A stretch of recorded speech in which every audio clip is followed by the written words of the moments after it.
اب آخری بات جس بات پہ میں آپ کو یہ لانا چاہ رہا تھا، پورے بیک گراؤنڈ کو بنانا چاہ رہا تھا کہ 7 دن میں 7 کروڑ روپے کیوں آئے۔ میں پہلے دن صبح اٹھا 1 کروڑ، اگلے دن صبح اٹھا 2 کروڑ اکاؤنٹ میں، تیسرے دن صبح اٹھا 3 کروڑ، چوتھے دن، 5ویں دن، چھٹے دن، 7 دن۔ تو میں مسلسل ایک شکر کے حال میں تھا، کیونکہ مجھے یقین نہیں ہو رہا تھا کہ لوگوں کے 100 روپے سے ہر دن آپ کے اکاؤنٹ میں 1 کروڑ روپے آ سکتے ہیں۔ مگر میں خود سے یہ پوچھ رہا تھا کہ یا اللہ یہ کیوں، یا اللہ یہ کیوں، یا اللہ یہ کیوں۔ اور آخر کئی دنوں تک محاسبہ کرنے کے بعد میں اس کنکلوژن پہ آیا کہ 3 ریزنز ایسے ہیں جو میں چاہتا ہوں کہ آج آپ یہ 3 ریزنز لے کر گھر واپس لوٹیں انشاءاللہ، جس کی وجہ سے میں یہ کہتا ہوں کہ 7 دن میں اللہ کی اس قدر غیبی مدد آئی، اس قدر غیبی مدد آئی۔ وہ 3 چیزیں کیا ہے؟ فرسٹ، کہ ہماری نیت صاف ہو، ہماری نیت صرف اور صرف اللہ کی رضا کے لیے ہو، یعنی اگر انگریزی میں بولے the intention should be in its purest form, and the purest form of intention is nothing but the fact that you do everything۔ آپ سانس بھی لیں تو اللہ کی رضا کے لیے، یعنی اگر آپ یہاں بیٹھے ہیں تو آپ اگر ابھی یہ نیت کر لیں کہ میں یہاں بیٹھا ہوں صرف اور صرف اللہ کی رضا کے لیے، تو اللہ کی غیبی مدد آئے گی انشاءاللہ۔ دوسری بات کہ آپ محنت کریں، آپ محنت کریں۔ کیسی محنت؟ صحابہ والی محنت۔ کیسی محنت؟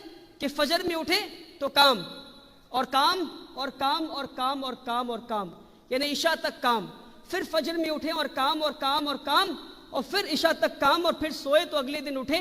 اگر آپ ہر دن اس قدر محنت کریں گے، اور میں کہتا ہوں زندگی کا اصول یہ ہونا چاہیے کہ زمین پہ کام، اور میرے ساتھ آپ دہرائیں، زمین پہ کام، ایسے نہیں چلے گا، زور سے کہیں، زمین پہ کام اور قبر میں آرام انشاءاللہ۔ یہ زمین آرام کے لیے نہیں ہے، ہم آرام کریں گے انشاءاللہ، مگر آرام کی جگہ قبر ہے انشاءاللہ۔ اگر ہم اس قدر کام کریں گے اور کریں گے اور کریں گے تو اللہ کی غیبی مدد آئے گی انشاءاللہ۔ اور تیسری اور آخری چیز، نیت، محنت، اور تیسری اور آخری چیز میں کہتا ہوں وہ ہے قربانی۔ اس کے بنا کوئی بھی کام، کوئی بھی انسان، کوئی بھی ادارہ، کوئی بھی مشن، کوئی بھی کاز بڑا نہیں ہو سکتا۔ You cannot reach the pinnacle of greatness اگر آپ قربانی دینے کے لیے تیار نہیں ہیں۔ اور اللہ سبحانہ و تعالیٰ آپ کو زندگی میں کئی سارے موقع دیں گے جہاں آپ قربانی دے سکتے ہیں، اور ہم سمجھیں کہ آج اس وقت میں ہم کس چیز کی قربانی دے سکتے ہیں، کن کن چیزوں کی قربانی دے سکتے ہیں۔ تو آپ مال کی قربانی، جان کی قربانی، اور ایسے کئی ساری چیزوں کی قربانی دے سکتے ہیں۔ اگر ہم دینے کے لیے تیار ہیں تو پھر حق ہے ہمیں کہ اپنے قوم کے لیے اچھے مستقبل کا خواب دیکھیں۔ اگر قربانی دینے کے لیے تیار نہیں تو پھر وہ خواب دیکھنے کا بھی حق ہمیں نہیں ہے۔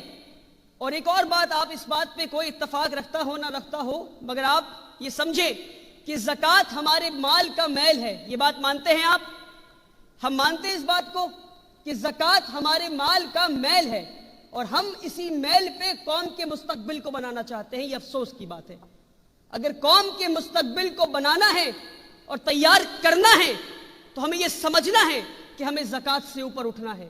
زکوٰۃ اس لیے نہیں آیا تھا کہ ہم ادارے کھڑے کر دیں، کہ ہم قوم کے مستقبل کو بدل دیں۔ زکوٰۃ اس لیے آیا تھا، یہ نظام کو اس لیے لایا گیا ہے کہ کوئی انسان ننگا نہ رہے، کوئی انسان بھوکا نہ رہے، کوئی انسان گھر کے، کوئی انسان ایسا نہ ہو کہ جس کے سر پہ چھت نہ ہو۔